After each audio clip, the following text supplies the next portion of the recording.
Она же не исследовала останки этого дрона. ইউক্রেনের সংঘাত শেষ হওয়া নিয়ে গত ৯ মে রাশিয়ার প্রেসিডেন্ট ভ্লাদিমির পুতিন যে মন্তব্য করেছিলেন তা মূলত যুদ্ধক্ষেত্রে রুশ বাহিনীর সাফল্য বিশ্লেষণের ওপর ভিত্তি করেই ছিল। গত ২৯ মে একথা জানিয়েছেন তিনি। তবে লড়াই শেষ হওয়ার সুনির্দিষ্ট কোনো সময়সীমা বা ডেডলাইন উল্লেখ করতে তিনি অস্বীকৃতি জানান। আর ইউরোপের সঙ্গে রাশিয়ার যুদ্ধে জড়ানোর প্রস্তুতি নিচ্ছে বলে পশ্চিমা দেশগুলো যে দাবি করছে সেটিকে সম্পূর্ণ মিথ্যা বলে উড়িয়ে দিয়েছেন রুশ প্রেসিডেন্ট। লুহান্সকে একটি ছাত্রাবাসে ইউক্রেনীয় ড্রোন হামলার ঘটনাকে কেন্দ্র করে পশ্চিমা গণমাধ্যমের ভূমিকার তীব্র সমালোচনা করেন পুতিন। ওই হামলায় ২১ জন প্রাণ হারিয়েছেন। পুতিন বলেন, ঘটনাটি যেভাবে প্রচার করা হয়েছে সেজন্য পশ্চিমা মিডিয়ার লজ্জিত হওয়া উচিত। ইউক্রেন লাটভিয়াতে ড্রোন অপারেটর পাঠিয়েছে বলে রুশ গোয়েন্দা সংস্থার রিপোর্টের বিষয়ে জানতে চাওয়া হলে পুতিন আবারও বলেন, রাশিয়ার জন্য হুমকি তৈরি করে এমন যে কোনো স্থানকে মস্কো বৈধ লক্ষ্যবস্তু হিসেবে বিবেচনা করে।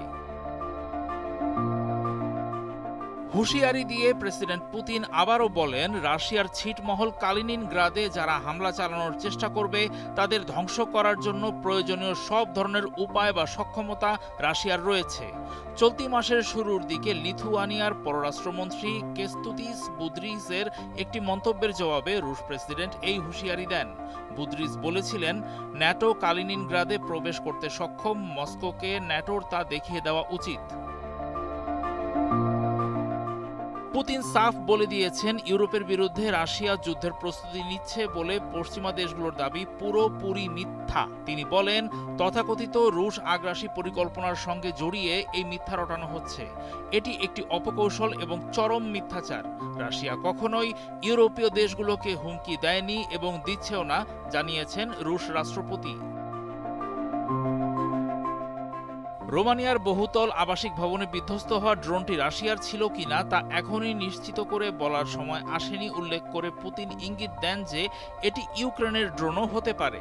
কাজাখস্তানের আস্তানায় এক সংবাদ সম্মেলনে সাংবাদিকদের মুখোমুখি হয়ে তিনি বলেন, সঠিক তদন্ত ও পরীক্ষা নিরীক্ষা সম্পন্ন করার আগে ড্রোনটি কোথা থেকে এসেছে তা কেউ নিশ্চিত করে বলতে পারে না।